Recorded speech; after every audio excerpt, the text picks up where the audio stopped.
Estamos aquí en la biblioteca de Alejandro Albelo, el Templo del Saber, le llamo yo, donde en breve vamos a hacer una pregunta corta al doctor Alejandro Albelo, filósofo, educador, investigador, director de la Feria Internacional del Libro Santo Domingo durante 8 años y que tiene una biblioteca de ensueño, una envidia para los amantes de la lectura, de la investigación. Fíjense, lo único que él no me invita a mí a su biblioteca, él me tiene excluido de este mundo de maravilla que se vive aquí. Aquí está él organizando su libro, previo a la pregunta que yo le voy a hacer sobre la importancia de la lectura. Porque se me ha ocurrido en todo este proceso de darle seguimiento a la muerte de Mario Vargas Llosa, en lugar de hacer un programa completo sobre la lectura, preparar alguna cápsula con diferentes actores para que nos digan qué significa para ellos y qué importancia tiene para ellos la lectura. Bien, saludos estimados seguidores de Ventana Cultural RD, de la audiencia de Saneca TV, Canal 10 Telecable Cicao. Hace mucho tiempo que mi amigo Alejandro Albelo hemos estado discutiendo la posibilidad de hacer un programa para promover la lectura. Y lo hemos tazonado tanto que hemos llegado a la conclusión de que es mejor promocionar la lectura a través de cápsulas. Quizás va a ser más provechoso que diferentes personalidades. En el caso de hoy nos acompaña el doctor Alejandro Albelo Polanco, coproductor de este programa, investigador, mi tutor intelectual, mi maestro, mi hermano mayor, mi amigo. Bien, incluso el intro que ustedes han visto en esta cápsula es de la biblioteca de Alejandro Albelo. Que antes de formularte la pregunta que quiero hacerte, quiero que tú, señalando, diga más o menos cuál es la organización que tiene tu biblioteca. Si está organizada por materias, si está organizada por autores, porque uno que no sabe tanto de biblioteca, no sabe quizás cómo se organiza una biblioteca, porque eso es una materia especializada. Vamos a decir que lo que tenemos algunos libros, lo que hacemos es que lo colocamos según nuestro criterio personal. Pero si lo organizara un bibliotecario, de seguro que lo organizaría de una manera diferente a la que lo hacemos nosotros. Bueno, una biblioteca tiene el color y el orden de quien se vale de ella, cuando se trata de bibliotecas personales. En este caso, hay, vamos a decir que varios costados de organización. Por ejemplo, cerca del área donde me siento junto a Ninosca a trabajar, están los diccionarios y enciclopedias de todo tipo, filosóficos, antropológicos, psicológicos, escritores, etc. Luego, a un costado, a la izquierda, están los libros que están en espera de lectura. En este saloncito donde nos encontramos están los textos de filosofía pura, como dicen, de filosofía clásica, desde los griegos, los romanos, la edad medieval, el pensamiento moderno, hasta los contemporáneos. A ese es digamos que, un costado de la biblioteca. Al frente tenemos, en la parte de arriba, filosofía dominicana. En la parte baja tenemos lógica y metodología. Entonces, ya esas son, vamos a decir que no están organizados por autores, pero los de la filosofía clásica sí. Aristóteles está, todo lo que es Aristóteles está junto, lo que es Platón junto, lo que es San Agustín, lo que es Hegel junto. Pero ya allí en lógica no están por autores, sino por afinidad temática. Y luego, en la zona de allá, tenemos al fondo pensamiento latinoamericano, los grandes, los forjadores de la conciencia y de la mentalidad latinoamericanos, por ejemplo, Simón Bolívar, José Martí, José Enrique Rodó, Eugenio María de Hostos y Pedro Enrique Sureña. Luego le sigue Juan Bosch, que es un grande de América también, que está a este costado acá, y junto a Bosch, Joaquín Balaguer y Juan Isidro Jiménez Gullón. En la parte de arriba, a nuestra izquierda y abajo, están los libros de geopolítica, geoestrategia, geografía, economía, que son áreas que van juntas, porque la geopolítica es justamente eso, la visión política sobre los recursos del suelo y del subsuelo. Al fondo tenemos el tema dominico-haitiano, que es un tema Suma trascendencia. clave para nosotros, para cualquier persona que ame la lectura, que ame los libros, que ame su país y que esté comprometido con el porvenir de nuestra patria. Luego, al costado derecho, están los libros de filosofía española y filosofía latinoamericana. Le siguen la literatura clásica, literatura inglesa, literatura francesa, literatura española y luego los textos de filosofía de la religión. Al costado que está detrás de esos que se ven ahí, más estos que están aquí, cerca de donde está la escalera, están los libros que utilicé para mi tesis doctoral, que esos están también, no obedecen más que al tema o a los temas de la tesis. Los tengo apartados ahí porque estoy en proceso de revisión de la tesis doctoral. Bien. Mira, y entonces, bien, hay muchos tipos de saberes. El saber popular, que es el que uno adquiere en la cotidianidad. El saber profesional, que es el que adquirimos cuando estamos formándonos profesionalmente. Y el saber científico, el saber empírico. ¿Cuál es la importancia de la lectura en la construcción del saber? Bueno, la clave de la lectura como fuente de la sabiduría no está en lo que uno aprende propiamente o en lo que uno comprende propiamente. Es decir, lo que uno comprende es aquello que habiéndolo leído lo puedes reproducir. La clave de la lectura está en lo que te deja el camino de la lectura. O sea, la lectura no es tanto el resultado de lo leído, sino ese sustrato que te va dejando el intento de comprensión de una o de muchas mentes ajenas. Dice Descartes en el discurso del método que la lectura es como un diálogo, pero es un diálogo con las mejores mentes del pasado y del presente. Pero no solo eso, sino un diálogo con lo mejor de las mejores mentes. ¿Qué trae eso como consecuencia? Que la lectura nos permite alzar la mirada sobre la cotidianidad, sobre el afán diario, sobre las situaciones enojosas del mundo o del país o incluso personales.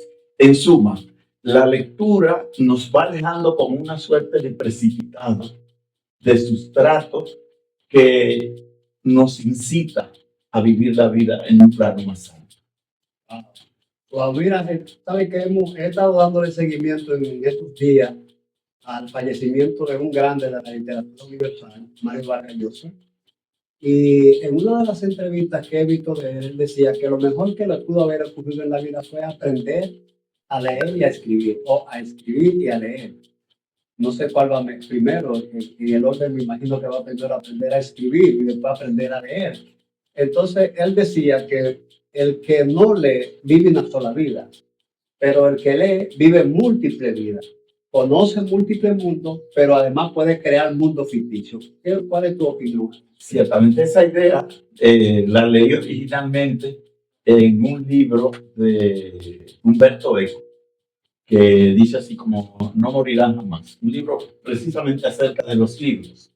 Y dice justamente, el que lee es habitante de este tiempo y de este país, pero el que no lee es habitante de este tiempo y de este país, pero el que lee puede ser contemporáneo de Aristóteles, puede vivir en Venecia, aunque no haya estado nunca, puede de la mano de Pérez Galdós ser un habitante de Madrid del siglo XIX y conocer sus callejuelas y sus plazas y sus cafés.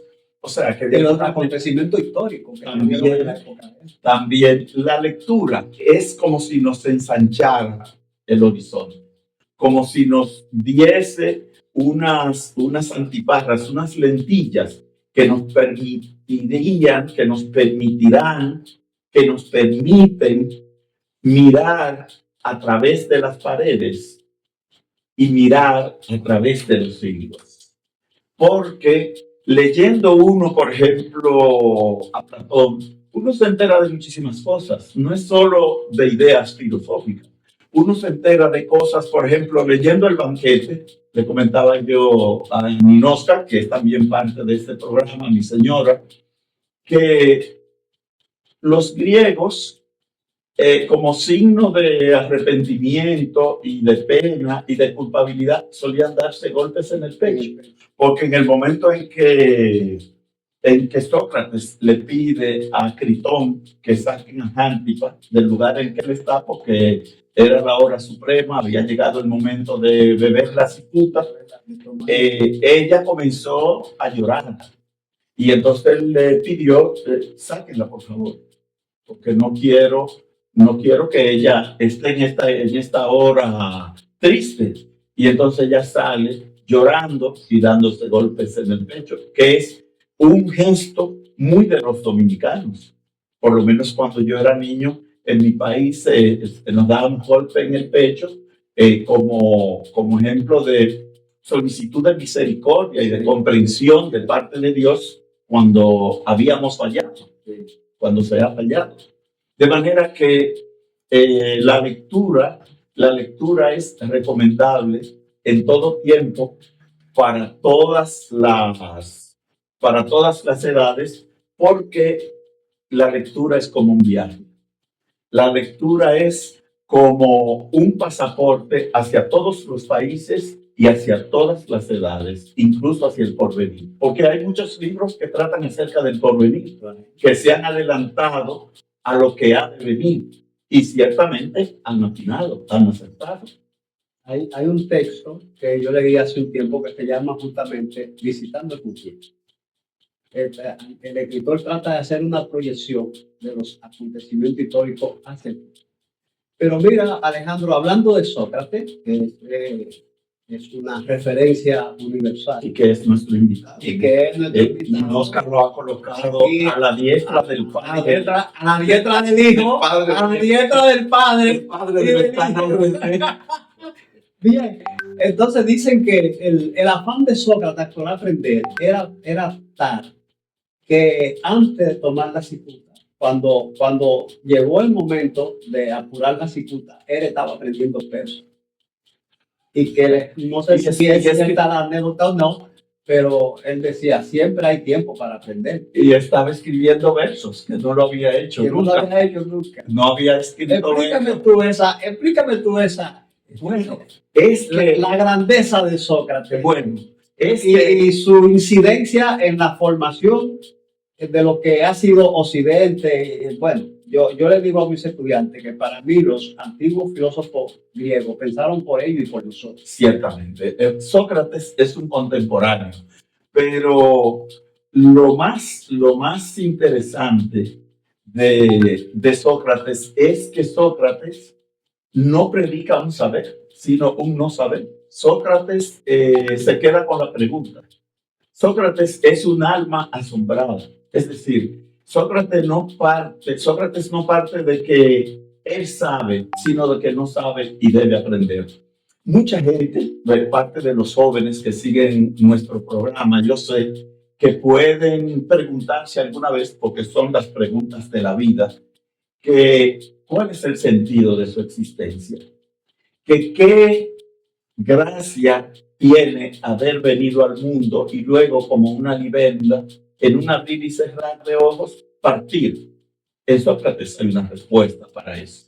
Él plantea justamente en esa hora suprema, que es en el texto titulado Fedón, que filosofar es prepararse para morir y que parte de lo que él ha cosechado al filosofar es la comprensión segura de que más allá de esta vida nos vamos a encontrar con personas mejores que nosotros y con los dioses inmortales que no conocen defectos, que son los grandes acompañantes de la humanidad.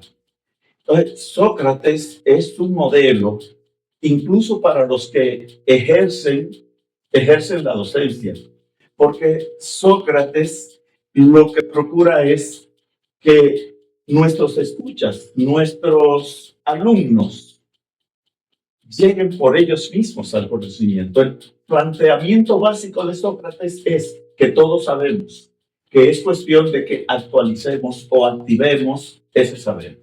Entonces, por ese lado es un ejemplo, pero también es un ejemplo Sócrates en el sentido de que es una vida dedicada al conocimiento y ese es uno de los sentidos de la vida. La gente tiende a preguntarse que cuál es el sentido de la vida y esa pregunta ya supone que hay un solo sentido. No, hay muchos sentidos. Y uno de los sentidos es aprovechar esta estadía en este plano, en esta dimensión en que estamos, para pergeñar, para cultivar algunas certidumbres, algunas convicciones, que podríamos llamarlas verdades o verosimilitudes sobre las cuales podamos asentar con firmeza los pies. Claro, hay otros sentidos. La familia es un sentido, reproducirse es otro sentido, dejar alguna huella amable de nuestro paso por el mundo es otro sentido, de manera que la vida no tiene un sentido, sino que está cargada de sentidos.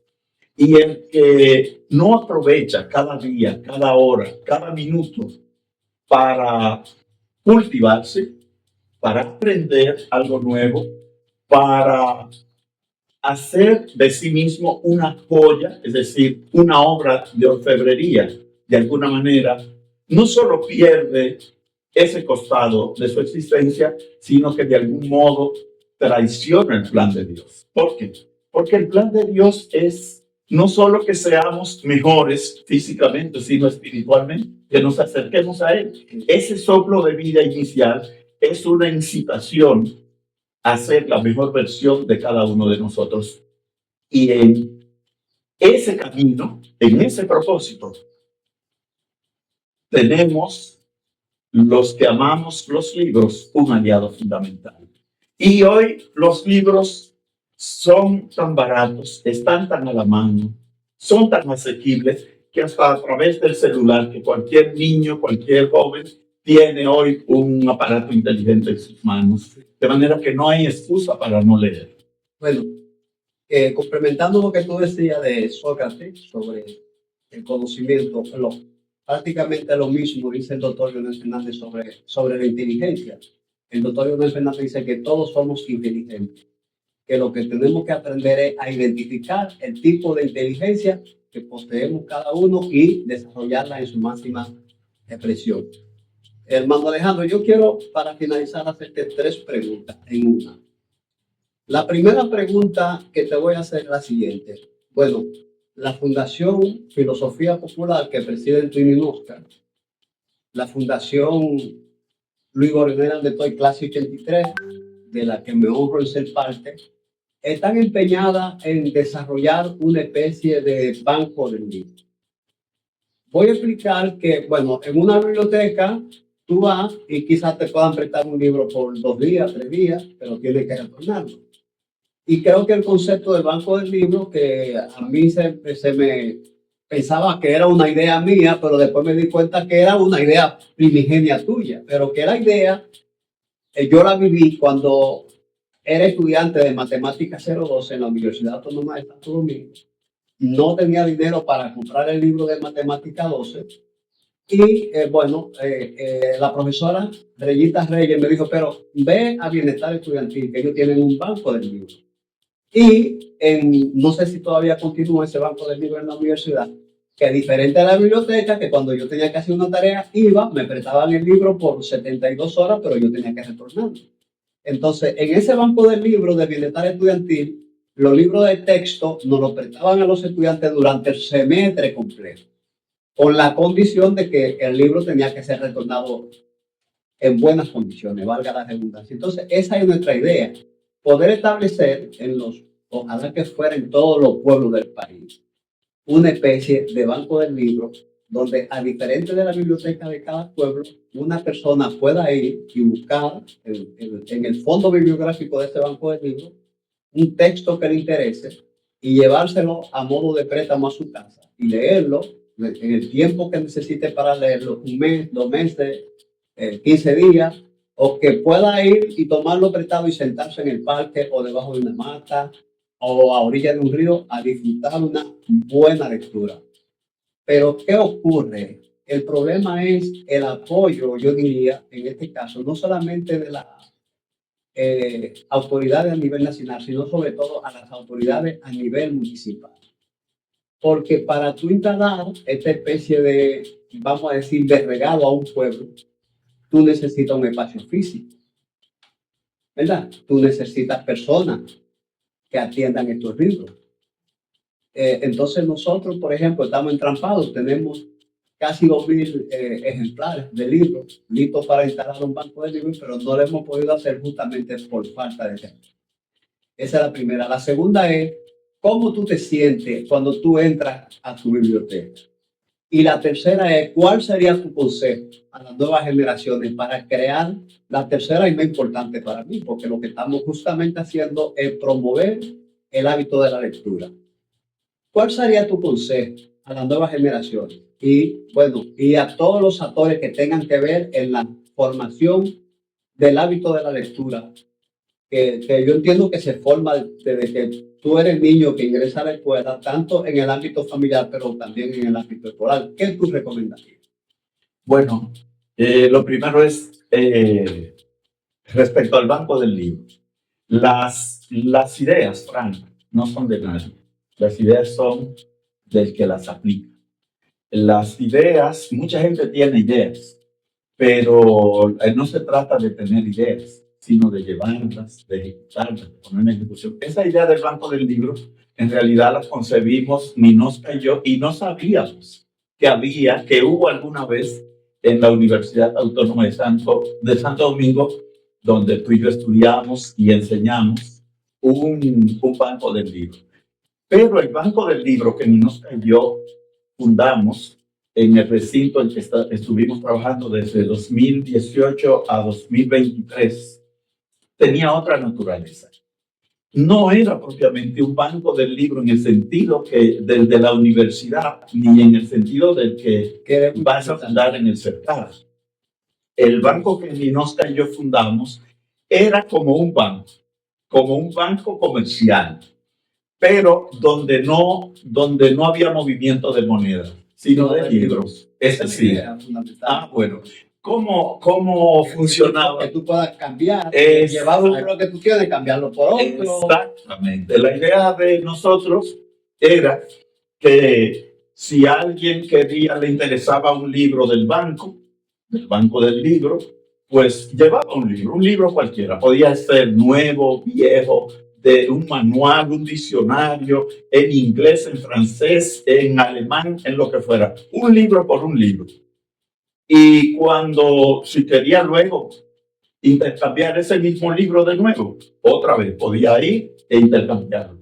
Pero en el banco del libro de Ninosca y yo, que por primera vez fuimos banqueros, en el banco del libro que fundamos para esa institución, no prestábamos libros, ni regalábamos libros, recibíamos donaciones. Entonces, la naturaleza es un poco distinta, pero en el fondo tiene la misma la misma finalidad, que es promover la lectura e inventar juegos. Nosotros nos inventamos muchas cosas para promover la lectura. Por ejemplo, para un 23 de abril, a propósito, que estamos en abril, ¿no? Estamos en abril. ¿Cómo estamos hoy? Hoy estamos a 15. Bueno, el 23, a 16. A 16. El 23 de abril es el Día Internacional del Libro. Ni nos cayó, por ejemplo, para un 23 de abril nos inventamos una campaña, que fue la campaña del libro recobrado. ¿En qué consistía? Una serie de libros repetidos que teníamos, o del banco del libro, reunimos como 2 cajas de libros, ¿verdad? Y entonces le poníamos una inscripción dentro que decía, este libro te pertenece, ábrelo, léelo, ráyalo, y cuando lo hayas leído, pásalo hacia adelante. Entonces, ¿qué hicimos? Dejamos libros en la noche, cuando ya todo el mundo se había acostado, dejamos libros en los árboles, en los bancos del parque, en los frentes de la casa, en las ventanas de las iglesias. O sea, una manera de mover el libro, que el libro cobre presencia. Y se pueden hacer así muchísimas cosas, muchísimas actividades de promoción del libro. Por ejemplo, poner zanqueros a entregarle libros a los motoristas y conductores que respeten la norma, que le den paso a los peatones, por ejemplo. Entonces, a veces decía don Juan Bosch, que lo perfecto es enemigo de lo bueno. A veces uno las cosas no las hace porque quiere hacerlas perfectas de una vez. 2.000 libros es mucho. Nosotros comenzamos con 500 en el banco del libro y al final dejamos 5.000, porque la gente se va animando y va ayudando y le gusta la iniciativa y te va aportando libros. Entonces, en cualquier rincón se puede poner el banco del libro. Con un día cualquiera en vacaciones, cuando no estemos en docencia en la universidad, nos vamos con un anaquel, inauguramos el banco del libro en el parque del cercado y lo anunciamos. Contratamos una guagua anunciadora para decir que el día tal, a tal hora, va a haber un banco que todo el que quiera intercambiar libros como si fuera cheques, que vaya al parque. Y podemos incluso anunciar que va a funcionar ahí el banco del libro cada 2 meses para que la gente guarde sus libros.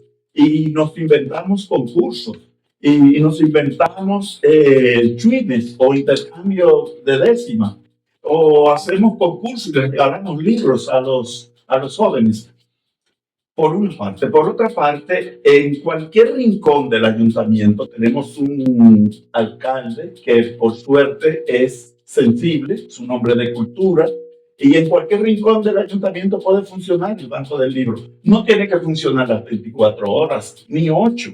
Podemos ponerle un horario. Le vamos a pedir un rincón en el Centro Cultural Cercadense, por ejemplo, que donde funcionan los bomberos, que claro, hay mucho espacio. Perfecto. Tiene que concederle un espacio ahí. Claro.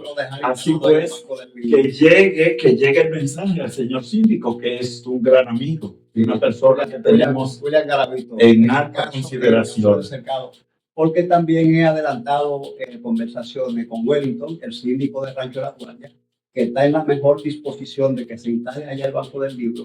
Perfecto. Y también con Nano, el alcalde de Hondo Valle, bueno, que en este momento están construyendo una biblioteca, pero la naturaleza del banco del libro yo creo que esté desvinculada de la biblioteca municipal, para que no vaya a crearle conflicto en el manejo de los fondos bibliográficos al responsable de la biblioteca municipal, respecto a los libros que son del banco del libro y a los libros que son de la biblioteca.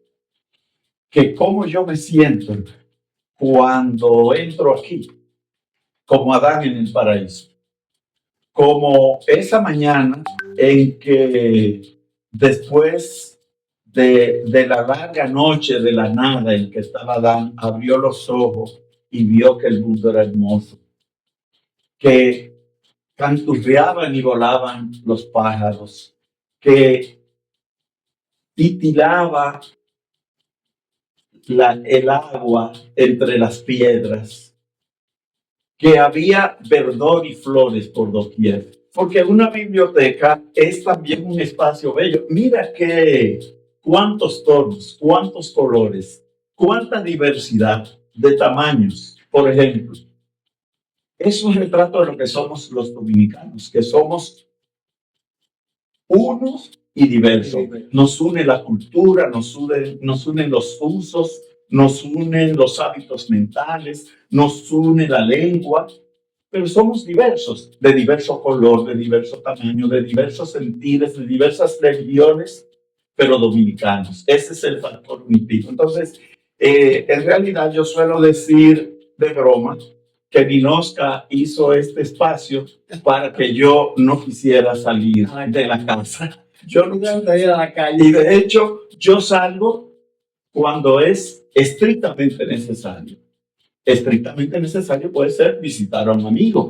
Estrictamente necesario puede ser ir a la universidad, a trabajar, ir a la librería. Y estrictamente necesario es también divertirse. Porque la gente tiende a pensar que quienes somos amantes de los libros somos personas tristes o somos personas aburridas. Y es todo lo contrario. Para los jóvenes, vaya ese mismo mensaje. O sea, para cada situación hay un libro.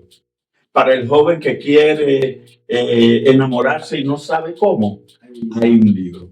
Para el joven que está triste o está nostálgico porque se acaban las clases y va a echar de menos sus amigos, hay un libro. Para el joven que está padeciendo penas de amor, hay un libro. Es cuestión de acercarse al libro. El joven que tiene dificultades para expresarse, hay un libro que le dice cómo expresarse. El joven que quiere aprender a escribir, hay un libro que le dice. No hay tema acerca del cual no haya un libro esperando. Entonces, ¿qué es lo que hay que hacer? Eso que está haciendo la Fundación. Propiciar el encuentro del joven con los libros y hacer excursiones a las librerías. Ir a las librerías, no necesariamente a comprar libros. A ver libros, como uno va al supermercado o a la ferretería. A ver. De seguro que algún libro te herirá los ojos. Seguro que algún libro te tocará el corazón. Seguro que algún libro te invitará a entrar en ese boscaje amable de palabras que es un volumen tipo códice, que es ese. Que no siempre fueron así los libros. Los libros eran rollos. Eran rollos y papiros. Entonces, mira qué fácil hoy. Teniendo nosotros al alcance de la mano todo el saber de la humanidad, ¿cómo podemos darnos el lujo de no aprovechar? Si es tan fácil. La satisfacción. A mí me gusta hasta olerlo, sentirlo. La satisfacción del olor, tanto de cuando están nuevos como cuando ya están bastante manoseados, porque ellos a medida que va pasando el tiempo, ellos van cambiando de olor. Claro. Como quien dice, por ejemplo, tiene un olor que dice, me han leído muchas cosas. Exacto. Muy bien. Alejandro, al inicio te preguntaba la composición de tu biblioteca, pero a mí me gustaría que tú me la vayas mostrando y que me indique en cada tramo cómo tú tienes ordenado los libros. Perfecto. Adelante. Fuera del país. Bueno, esta área aquí es el área de diccionarios. Diccionarios filosóficos, diccionario de la lengua, diccionarios de refranes, diccionarios de curiosidades, diccionarios de anécdotas, diccionarios de sabiduría, diccionarios de escritores.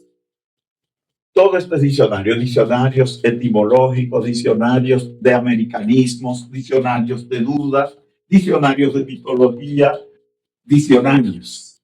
Aunque yo me imagino por qué están en este espacio, explícale brevemente a nuestros seguidores y teleaudiencia por qué los diccionarios están justamente al lado de tu área de trabajo. Porque los diccionarios son el sumo de la historia y de la cultura y de la sabiduría de la humanidad. Entonces, ante cualquier duda, yo que me siento aquí, simplemente giro la silla y me dirijo a la fuente fresca que necesite en ese momento determinado. Esto es bueno que los estudiantes lo saben, porque mi padre, el sargento Francisco Sazón, el padre Cáncer, que fue un autodidacta, nunca fue a la escuela, pero aprendió a leer y a escribir por su propia cuenta, siempre nos decía a nosotros, tienen que estudiar siempre con un diccionario al lado. Óyeme, para una persona que nunca fue a la escuela, eso era extraordinario. Claro. Y en esta parte aquí, ¿qué tú tienes? Esta parte son textos que yo he escrito y publicado o textos en los que se me menciona o textos a los que yo les he escrito algún prólogo. Estoy buscando tu libro ahora mismo y no lo veo. Lo estoy buscando, que debe estar por aquí, pero no lo veo. Parece que lo moví. Porque una biblioteca es un organismo viviente. O sea, no, por eso ven que a veces falta un libro porque lo he movido, porque lo estoy trabajando y lo tengo en algún otro lado. Pues bueno, estaba buscando tu poemario para mostrarlo, pero mira, no lo veo aquí. Debería estar por aquí, porque aquí están los prólogos, los libros que yo he publicado, en fin. Aquí, estos son libros, de aquí hasta aquí, son nada más que libros acerca de la lectura y de los libros. Aquí estos son libros de política, del Estado, sobre la obediencia, la violencia, y aquí comienzan los libros. Estos es libros que estoy trabajando con miras al próximo Congreso Nacional de Filosofía. Estos son libros ya de pensamiento dominicano que son continuación de los que están del otro lado. Aquí, esta franja, son libros sobre argumentación y pensamiento crítico. Otra de las áreas en las que tú eres un especialista. De la que tú has trabajado. Aquí tenemos, estos son los libros, eso es, arriba es Historia de Grecia y Roma. Y estos son, de toda esta parte es Historia de la Filosofía Antigua. Esto es historia, manuales de historia. Aquí todo esto eso es varias ediciones de la Ilíada y la Odisea. Y luego comienzan los presocráticos. Platón continúa aquí con Platón, Jenofonte, Aristófanes. Luego Aristóteles, todo esto es Aristóteles desde aquí, por eso está él presidiendo ahí. Todo es Aristóteles, hasta llegar a la filosofía helenística, luego la filosofía romana, la filosofía medieval, y allá todo el pensamiento moderno. Y todo esto que vemos aquí, presidiendo Sigmund Freud, que es un gran pensador de la modernidad y de la contemporaneidad, todo esto es pensamiento contemporáneo y filosofía contemporánea. Aquí tenemos ética, eso es solo ética. Y acá tenemos el pensamiento filosófico dominicano. Aquí lógica.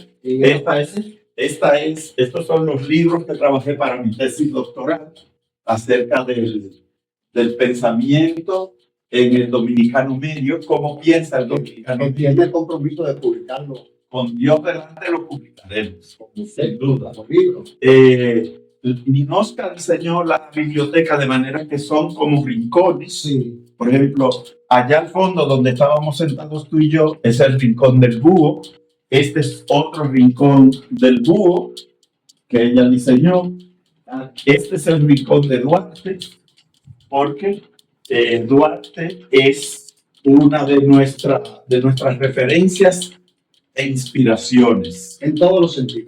Duarte es inspiración poética, inspiración filosófica e inspiración nacional. Para los que entendemos que nuestra existencia está íntimamente relacionada con la continuidad en el tiempo de nuestro país.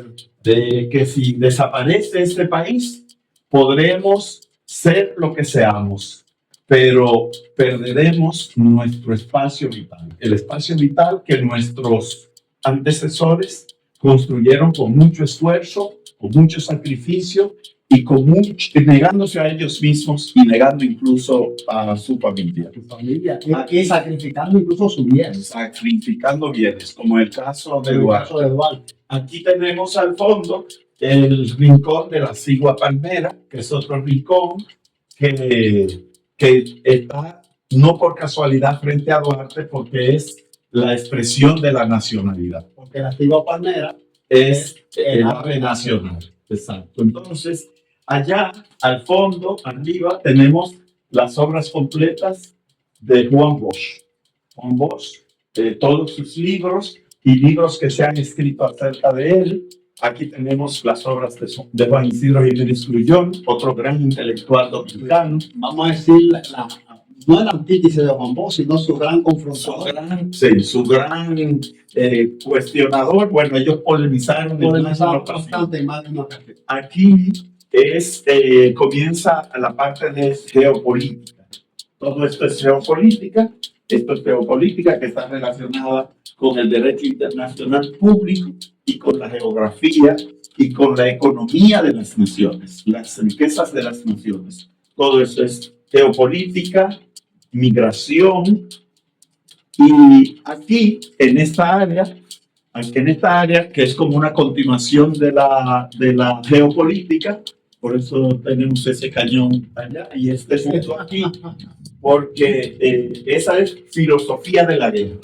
El tema de la guerra, el tema de la violencia, que es una vieja ocupación lamentable de los seres humanos, hacerse la guerra, pero que para el que quiere tener una visión crítica, general y conceptual de lo que es la condición humana, que es uno de los imperativos de la filosofía, una de los conocimientos de la filosofía, no puede obviar el tema de la guerra. Luego ahí todo lo que sigue es el tema dominico-haitiano. Ahí están los clásicos, desde Rodríguez de Morici hasta Peña Valle, Soto Jiménez, todos los que se han ocupado del tema de las relaciones transfronterizas. Esto es filosofía española, filosofía americana, y aquí comienza la literatura universal. Y continúa aquí con literatura española. Aquí vemos el Quijote, varias ediciones del Quijote, Becker, José Saramago, un gran de la literatura.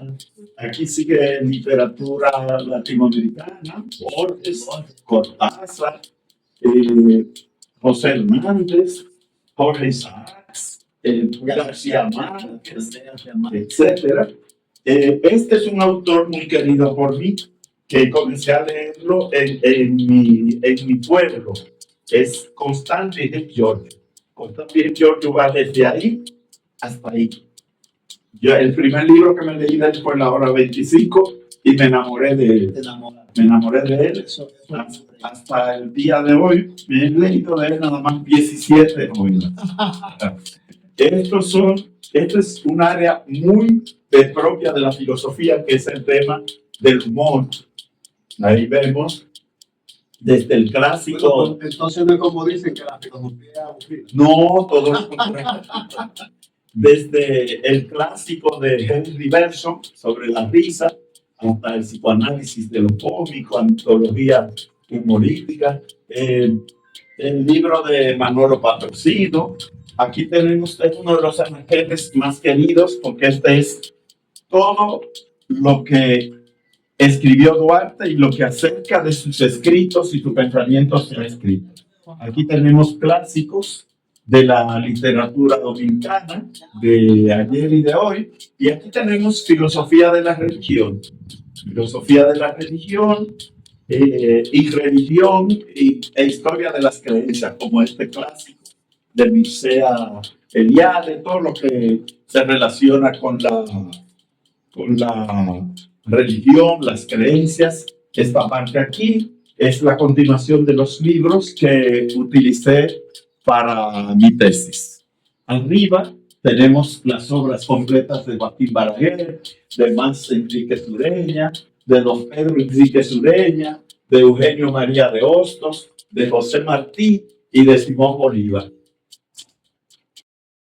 Bueno, Alejandro, esta constituye la primera cápsula de Ventana Cultural para la promoción de la lectura.